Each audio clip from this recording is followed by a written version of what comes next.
Welcome to the Peace Channel. My name is Mel Lehman. I'm the director of Common Humanity. And Common Humanity is a peacemaking organization which helps to bring understanding for Americans to the situation in the Middle East.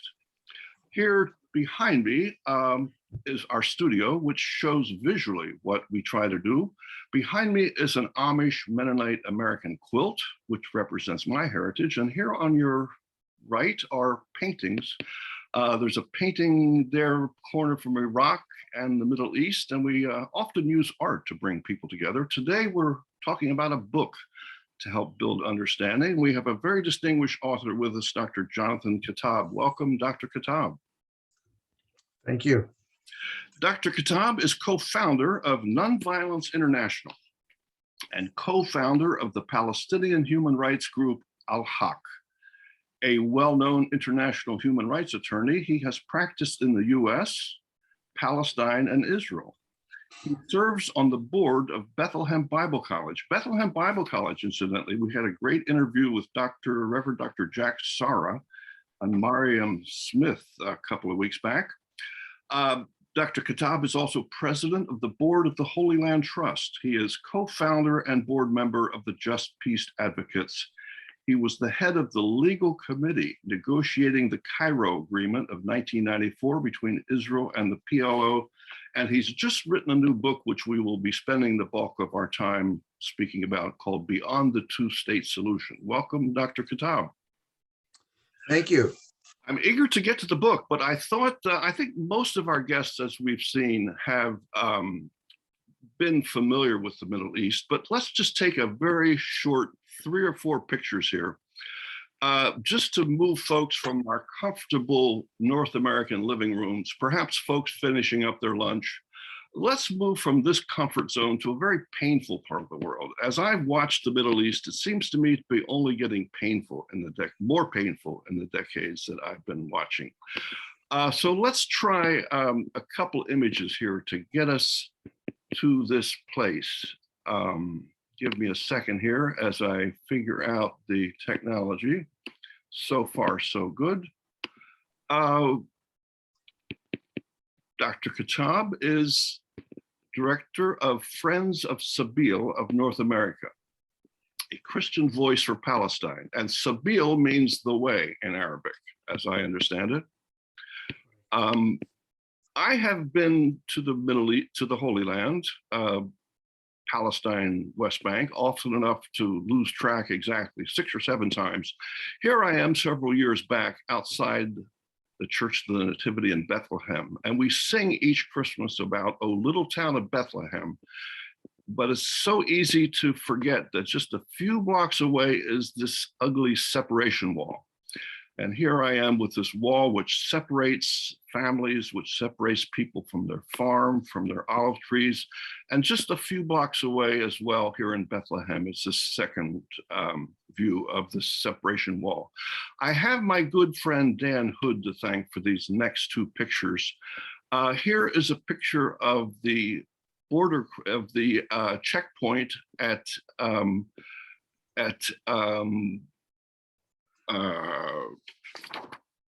Hebron, I believe. Yes, Hebron, thank you.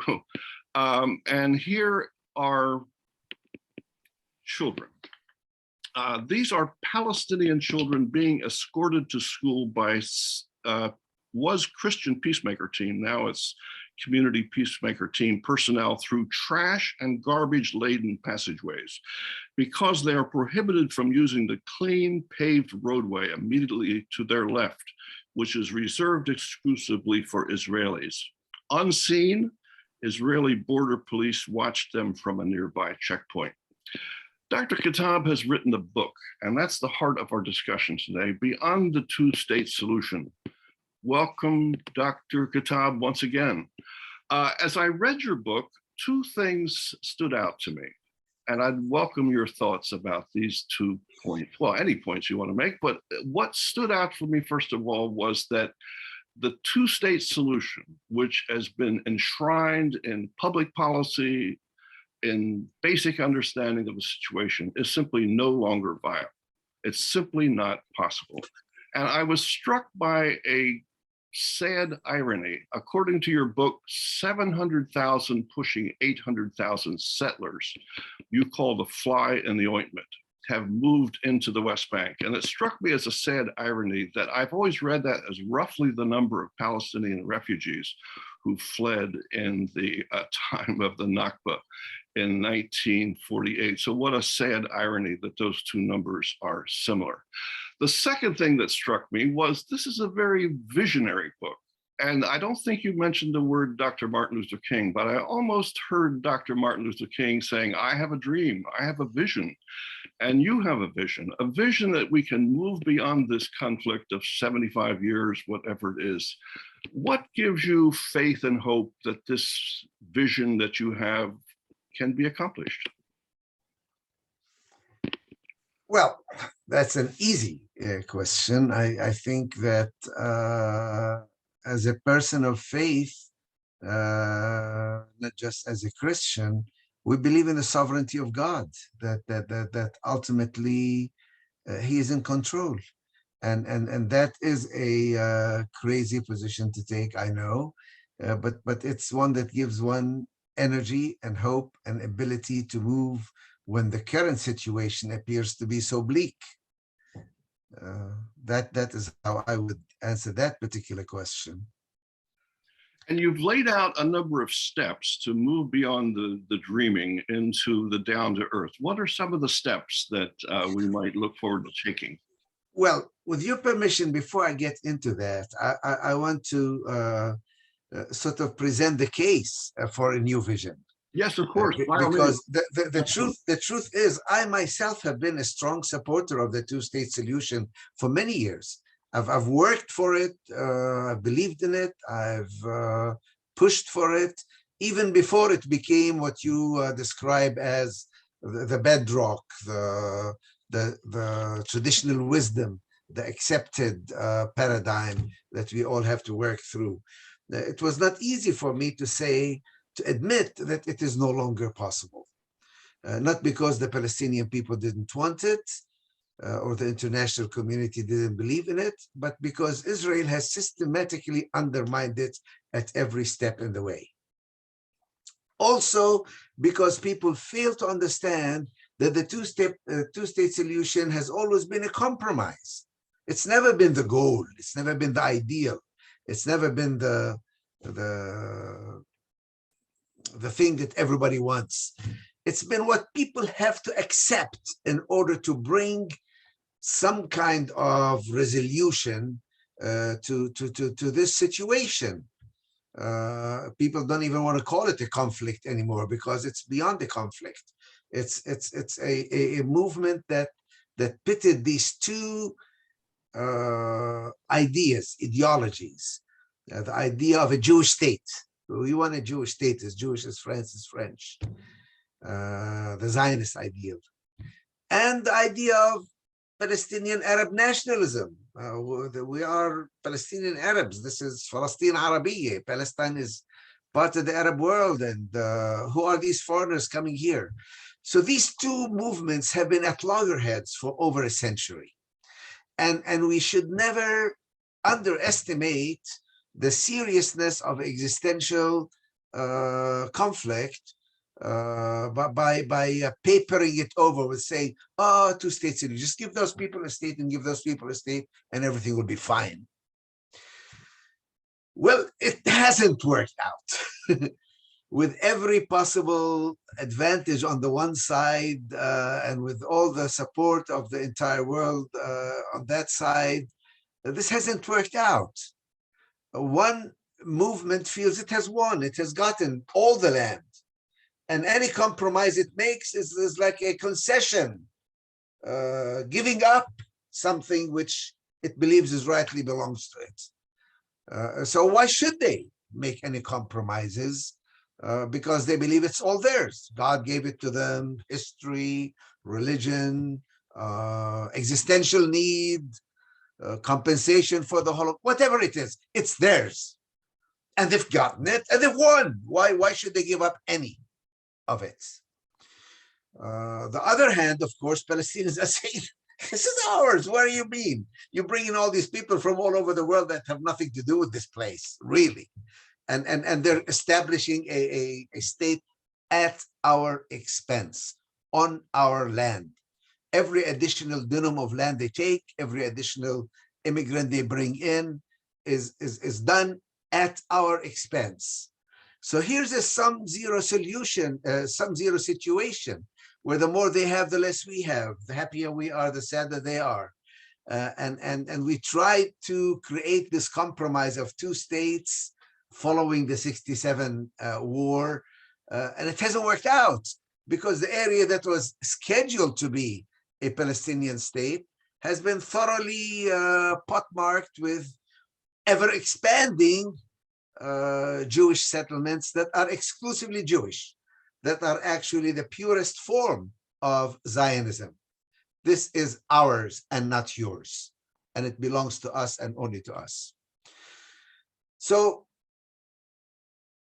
it's not an accident that there's been a kind of paralysis among the peace-loving, reconciliation, justice, good people throughout the world, not just in Israel and Palestine, but throughout the world, as I assume most, if not all, of our audience today is. They don't know what to do, because they still think somehow they try to accommodate both sides, and it's becoming impossible to do so. So I came up with a new idea. This is where the idea of vision comes in. And the vision really requires a radical reorientation of both ideologies. Some people will say that maybe that was already implicit in some forms of Zionism. But I say I'm not going to argue with whether Zionism is settler colonialism, whether they have any rights, historical or religious or not, whether this was a colonial movement, who came first, when. I'm not going to go into all those arguments at all. I'm just going to look at the reality on the ground today. And I'm going to ask the Zionist Israelis, what is it that Zionism promises you? What is it that they promise to give you? What is it that you really want and need? What are your minimum requirements? And I'm going to ask the Palestinian Arabs, why do you want a Palestinian state? What is it that the state gives you? And then name me the items that a Palestinian state gives you and provides you, and as your bare minimum. And is it possible that we can create a new hybrid situation that provides each side everything it wants except for exclusivity? I can give you a Jewish state, but that is not exclusively Jewish. I can give you a place where you can thrive as Jews, and where you can have a refuge, and where you can have a democracy, and where you can have security, and where you can have everything that a Jewish state promises you, except it'll be both Jewish and Arab. And I can give Palestinians everything that statehood gives them: a sense of identity, empowerment, a right of return, yes, and addressing their grievances, equality and democracy, and a vibrant Arab state. But it is not exclusively Arabs. It's both Arab and Jewish. That is in short, what this little book provides for. And then it tries to deal with what are the objections. Well, the biggest, of course, is the demographic objection. If you're going to be democratic, 51% will totally eliminate, disenfranchise, demonize, oppress, suppress the 49%. I've said, no, we can create a structure that safeguards the individual and the minority and their rights, regardless of who has 60% and who has 40%. We create structures and constitutional guarantees that address the whole issue of demography. Because once you get rid of the demographic demon, then you should have no problem with a right of return, either for Jews or for Palestinian Arabs. And you don't have to worry. Both And you don't sides. have exactly. And you don't have to worry about fertility rates. You don't have to worry about emigration or immigration because both parties are welcome. This is home to both parties. And I also try to address the security argument, which is a very serious one among Israelis. I know it's often abused, but it's also serious. They have gone through a Holocaust, a genocide. They have gone through a couple of thousand years of anti-Semitism, and they rightly mistrust the international community and its willingness to come to their defense. So I say, okay, I can provide you with real, genuine defense and security beyond what the current state of Israel can provide you, partly by taking away the cause of insecurity and the cause of hatred. One of my, with two of the new ideas that I throw out in this book, and perhaps there should be others actually. One of them was constitutionally to keep the the defense ministry, the head of the army, navy, air force, and nuclear, whatever, forever to be a Jewish person with an Arab deputy, and all other positions in the army to be on the basis of merit, and anybody who doesn't want to fight doesn't have to fight. On the other hand, the head of the police, the internal security, will always be a Palestinian Arab with a Jewish deputy and with procedures and a constitution that guarantee genuine equality for both sides. That is one idea. But another idea is 10% of the budget, the defense budget of the new state, will always go to a special ministry that works on understanding, reconciliation, joint projects, informing each group about the history and the culture of the other party. In other words, that removes the causes of hatred, hostility, and bitterness between the two groups, because that will give you far more security than another squadron of F-36 jets or missiles or whatever destructive weapons that you can buy. Because really your security depends on nobody actually coming after you, rather than being so powerful that you can destroy the other side. So in brief, this is, I think, a summary for those who haven't read the book. And I certainly urge you all to read it. And it's possible for you to either order it or even download a free copy. I think you will probably show them later how they can download a free copy if they wish. Yes, in a few minutes, folks might want to get a pencil. We're going to try screen share again, and we will have 2 or 3 key addresses.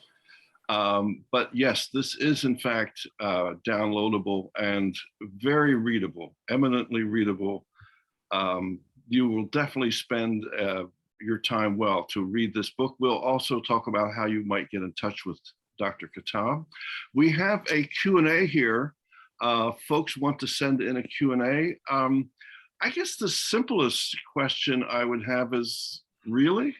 There's been so much. I think the average person would say, Dr. Kuttab, this is beautiful. What a beautiful vision. But how do we get there? We have so much distrust. These folks have been, well, actually, it's a very important historical point, is it not? That 100 years ago, 200 years ago, historically, these communities have lived together. Most of the time, these communities have lived together. But we tend to skip that and look at the last 75 years in which these folks have not lived together so peaceably. So I think a lot of folks will say, Dr. Kuttab, what a brilliant, beautiful vision, but is it realistic?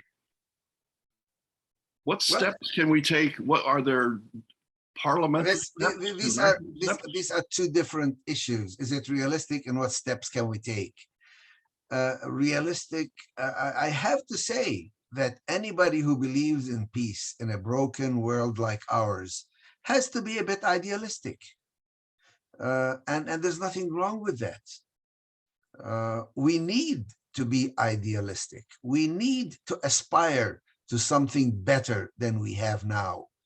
We need a vision. Without a vision, the people perish. We need to have a goal to work towards.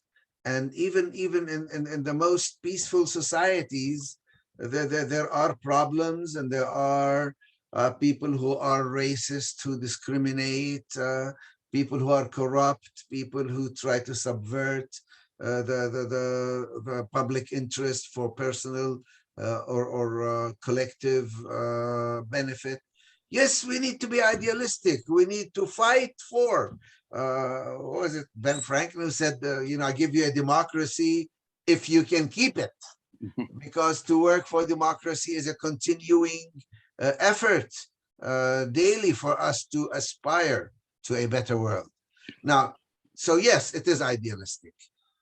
What steps can be taken? Definitely. There are very specific steps that we can make to move us in the right direction. And I have a whole list of them in the book. And the biggest problem with them is that none of them are radical enough. They are all intermediary steps that people can work for without necessarily buying into the vision or giving up their particular favorite outcome. For example, lift the siege of Gaza. There is absolutely no excuse in the world to keep the siege of Gaza. Lift the administrative punishments that are being imposed on people. Make any punishment subject to law rather than arbitrary power by one side over the other. Provide for equality, even between settlers and Palestinians. Why should they live under separate laws? Why shouldn't they have the same laws?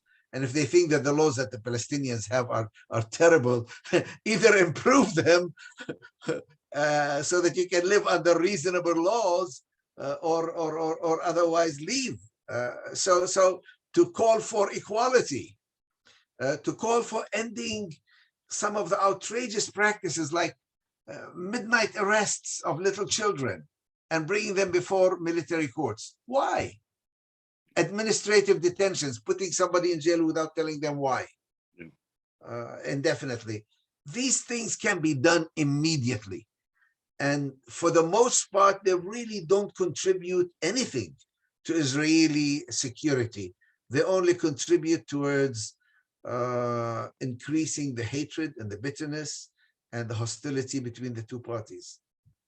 Let's take a question or two. Ed Martin, I believe, is a friend of yours. Mr. Martin asked, to realize this vision, you have to have Israeli Jews who agree with it and support it. Can you name any Jewish organizations or individuals with whom you are working? Yes, I can.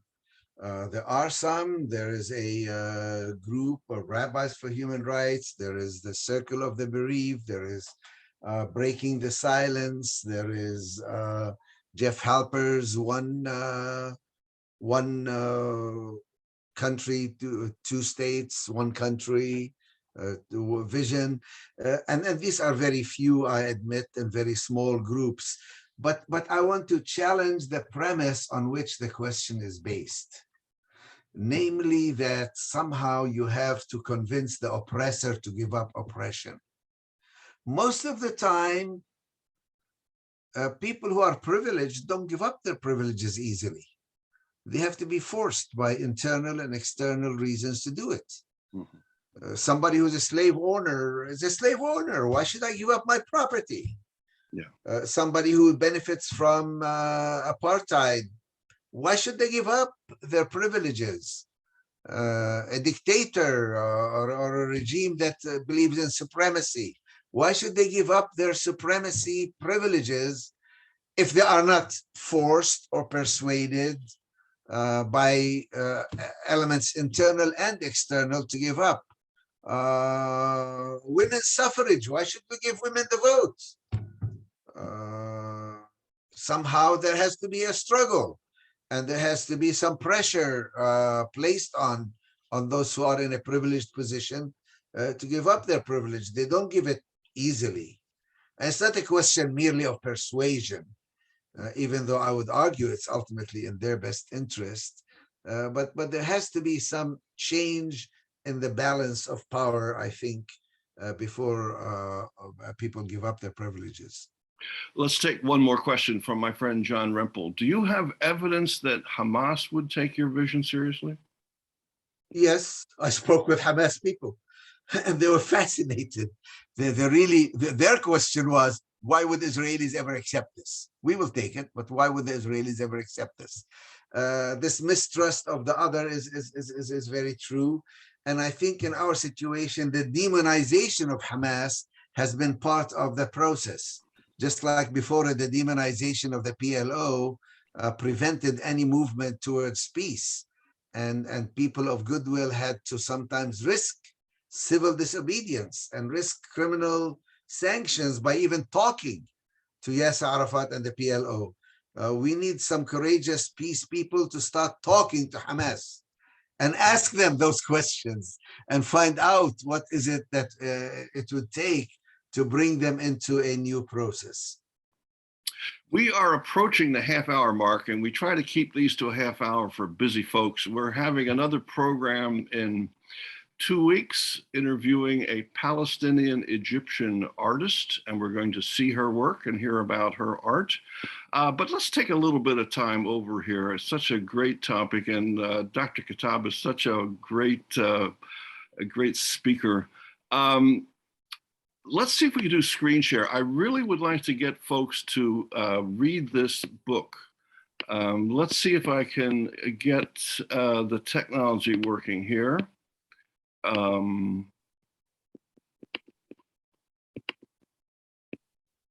And we're just about there. Here is your book, and it's available free online. And here's the address. We get a free digital copy of the book at nonviolenceinternational.net. Nonviolenceinternational.net. I was there myself and got it. It's quite manageable and easy to do. Let's also take a look at Dr. Kuttab's organization. To contact Dr. Kuttab, FOSNA.org is friendsofsabilnorthamerica.org. There's the email address. And look what is on their website. It's a beautiful website. I really enjoyed this. Beautiful images. There's the homepage. Here is a Palestinian Speakers Bureau. There's my good friend Alex Awad. Have a speaker come. And Dr. Kuttab actually says somewhere on his website that he will come to a book study group via Zoom, right? And you'll talk about this book to your classrooms. Trips coming up through our organization, May trip. I'm sure there'll be more trips in the future to sign up for. Get a coffee mug, support the work with a t-shirt. What a cool idea. Get your very own FOSNA t-shirt and wear it, help spread the word. Once again, there is the address. And here is our address, commonhumanity.org. We have a website with art to buy, posters to buy. We also can take some contributions as well. We are a nonprofit, but we have expenses. A contribution would help. We have a very unique webinar we have with one of our artists who endured bombing in Baghdad as I was there. We didn't know each other at the time, but we both endured the bombing, and we talk about that in a peacemaking webinar. Dr. Kuttab, 2 more things before we go. Any final words? But we ask all of our guests this question. Palestine is a far off place. What can we do in our lives for peace as we go beyond this moment and go about our daily lives? What can we individually do for peace in the world? Yeah, I think there is a lot that we can do. And I think that Americans especially are uniquely positioned because almost nothing happens in the world that America doesn't have its fingers in. Usually on the wrong side, but not always. so that what Americans say or do and what their government says or does is definitely an important part of bringing peace to the world. One of the very important things that can be done, and there is a real opportunity right now with the Ukrainian crisis, and that is strengthening international institutions and values.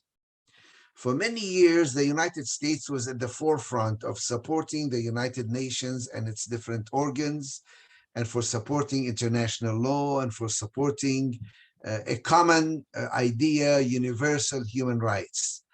I have to admit, for the last 20 years or so, the United States has been an obstacle, really pushing back against any kind of international law or international institutions, including the International Criminal Law, Criminal Court.